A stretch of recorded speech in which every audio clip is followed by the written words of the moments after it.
guys! Ayan, it's Inday Val again. And papauwi na ako ng work. Since school vacation, palagi akong hatid sundo ni Dudong. And ayan, so kakatawag pa lang niya, sabi niya nasa labas na daw siya. Taxi driver. So yun yung sabi niya. And nga pala guys, so baka kasi sabihin ng iba na hindi ako nagpapalit ng damit ha. Uniform ko to ha. So itong jacket, pag kaninang umaga kasi medyo malamig, so nagja-jacket ako. Or pag mainit siya, if napapansin nyo may blue din ako na t-shirt naman siya. So uniform namin yan ha. Baka kasi may maligaw na comment na ayan, hindi ako nagpapalit ng damit. So ayan, ika-clarify ko lang, uniform siya dito sa pinagtatrabahuan ko. And ayun, actually it's our first week na sa bahay. So ayan, super happy kami. And super quiet ng place. So maganda yung tulog namin pareho. Ayan na si Dudong, nag-aantay sa labas. Ayun. So ayun, pati si XAVY actually, super ganda ng tulog niya. Kaya lang na iba yung na-change yung schedule niya ng pagtulog. Kasi usually dapat 8:30 ng gabi. Pero since nung lumipat kami, naging 10 na siya. Nakatawa si Dudong kasi nag-vlog na naman daw ako. Left, right. Nagkakamot ng ulo si Dudong. Hi. Hello. Hello. Ayaw niya akong mapasukan, nakalock.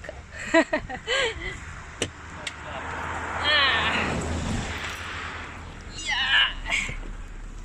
Hi everyone. Hi guys. Hi guys. You look sad. Mimo. Yeah? Yeah. All day car again like yesterday. Is it close ah? Close already. So, kinuha pala niya yung chandelier sa bahay. I saw the chandelier there. Ja, hij is niet meer van ons. Yeah, oo nga pala guys. Today, yung araw ng pagbigay namin ng susi ng bahay dito sa Breda, sa bagong may-ari. So it's not our house anymore. So we are officially living in One house. Ricebergen. Ja. So ayun. Are you happy? Ja, Yeah. maar een beetje moe. Beetje mo. Ja, it's stressful with the people in the house. Checking everything. And you're there. Yeah. Buti na lang wala may workout. This one is not working. Oh really? The door cannot be locked. Many things not good. And what Sterk. did the new owner say? I say good luck. Here you have the key. Oh my Good luck. gosh! Not I hope she's still happy. it's small things. Ayan, may mga problema, small things. Kasi alam niyo yung bahay na yun, simula nang dumating ako, as in super, palagi kami nagre-renovate. Lahat. Kahit yung kitchen guys, old kitchen kasi yan.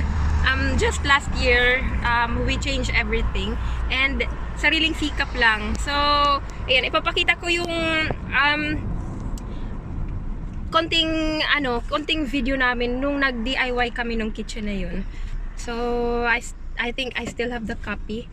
So, papakita ko short video paano namin ginawang dalawa yung yung kitchen namin. And ayan, very special yun kasi 'di ba, I am the one who assembled all the cabinets ha. Yeah.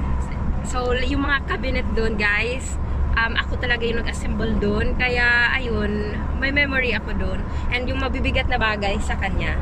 So, ayan, dugot pawis namin yun. Yeah, blood and sweat.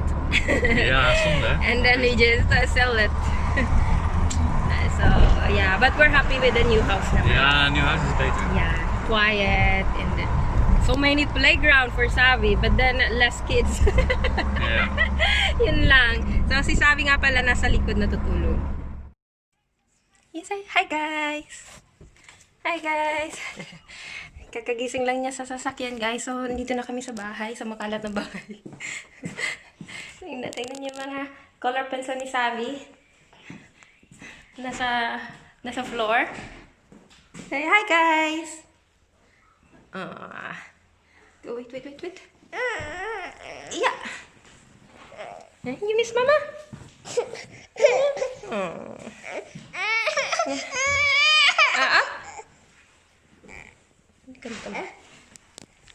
My gosh. Marahil ang bata. Ayaw niya si Mama umupo. Gusto niya nakatayo. So, lilinis na naman si Inday. Mama moet opruimen, cleaning. Yeah. Papa al gedaan vandaag, already cleaning. Yeah, kasi naglinis si Dudong sa... Oh, ayaw niya akong umupo. Naglinis si Dudong sa lumang bahay namin dun sa Breda. Kasi nga, ngayon kasi binigay yung susi. What is that?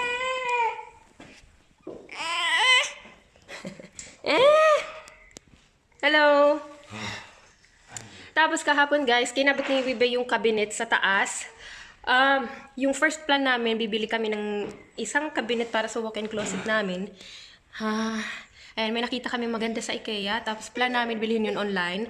Pero guys, nung kinakabit na ni Dodong, yung lumang cabinet namin dati sa lumang bahay, yung malaki din yun. And akala namin kasya sa kwarto ni XAVY. So, ayan, malaki siya sa kwarto ni XAVY. So, we decided na yun na lang yung gawin naming closet. Tapos, bibili kami ng isang makitid na cabinet na may salamin siya. So, yun na lang. At least nakasave kami. So, ayun, sabi ko din sa kanya, bili din tayo ng vanity makeup table and chair. Charot! May hiling. So, ayan, hindi ako talaga, if kikita nyo naman, hindi ako nagme-makeup. Pero, ayan, itatry natin.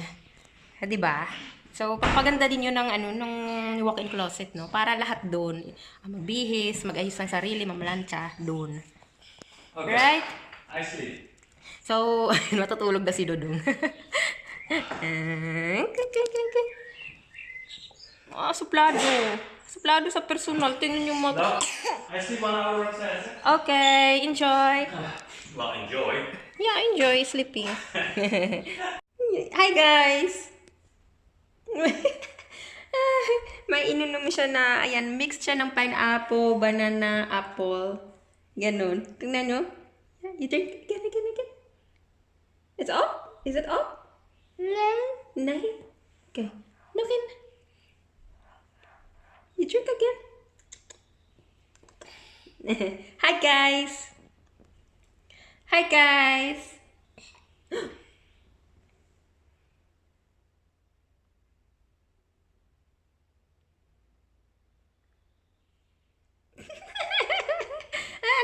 Napatawa ko din si Bulilit.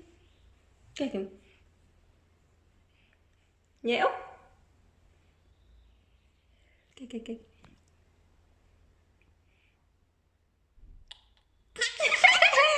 Napatawa din kita. Moody kasi, kagigising lang.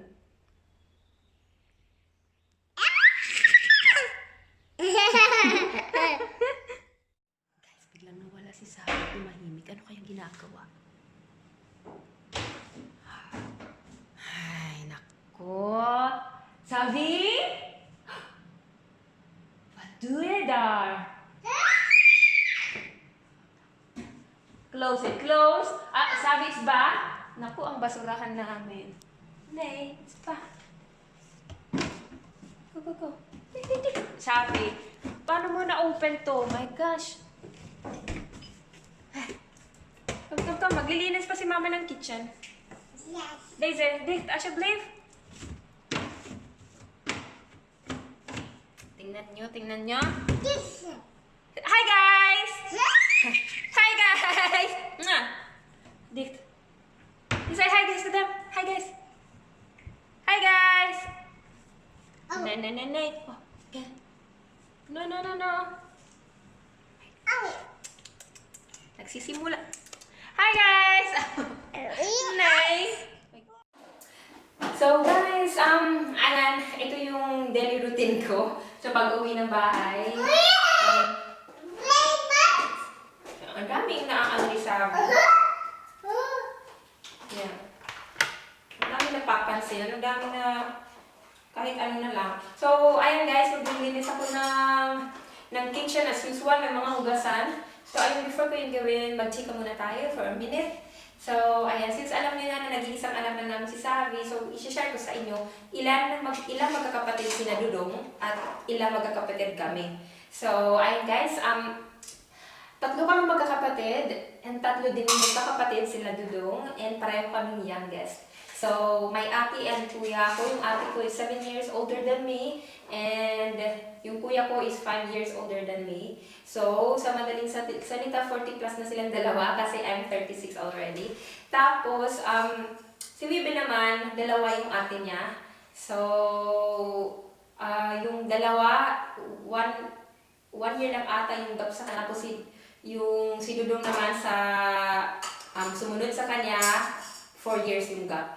So, ganun guys. And, yun, ayun, di ba nakwento ko na sa inyo na broken family sila Dudong, kaya ganun na lang siya ganun na lang kahalaga sa kanya yung bonding nilang mag-ama ni XAVY. So, as much as possible, if makikita niyo sa mga vlog namin, every weekend talagang hindi kami nagpipermi sa bahay, especially pag sunny guys. So, talagang nakikipag-camping yun. Yun yung hilig niya kasi yun yung kulang sa kanya noong bata pa siya. Since 3 years old pa lang, sumakabilang bahay na yung papa niya. And, ayun, so sad din na pagdaanan niya yun. Pero, ngayon naman, everything is, ayun, okay na. So, pareho na may family, yung papa niya, and may isa siyang stepbrother. Tapos, yung mama naman din niya may sarili na ding family. So, wala silang anak nung mama at stepdad niya. So, wala silang kapatid doon. And, ayun nga, on August 1, birthday ni XAVY. So, 2 years old na si XAVY. Nandito, dito magla-lunch yung family ni Wibe. Yung dalawang kapatid niya at yung family nila. Tapos, of course, yung mama at stepdad niya. And, syempre, hindi namin pwedeng pagsabayin yung papa at mama niya. So, on July 30 naman, so mag-a-advance pupunta dito yung papa niya at yung stepmom niya, pati yung kapatid niya to celebrate the birthday of XAVY. And, pero dito guys, alam niyo ba na mostly, nagkakasama sa isang party yung dalawang ex-wife or ex-husband. Yung may anak ha, pag for example, birthday ng anak, like yung kapatid ni Wibe na na-witness ko yun, nung birthday nung pamangkin niya, naandun yung kapatid niya, yung partner ng kapatid niya, tapos yung ex-husband niya, tapos yung family naman ng ex-husband niya. So, ganun sila ka-solid yung relationship nila. So, kahit may sarili-sarili na family, nakikita pa rin sila, oh my gosh, sabi ko ano-ano yung inaano sa likod. So, pero iba yung case nung father ng mga Wibe. So, talagang hanggang ngayon, never pa sila nag-usap. So, ayun, i-ano na lang natin sa kanila yung reason. I-leave na lang natin yung reason nila kung bakit. So, ayun guys, dito ko na muna tatapusin yung vlog ko for today. Hindi ko alam kung nagsampay pala si Dudong doon. Habang, ayan, nag-aano ako kanina. Nag-vlog.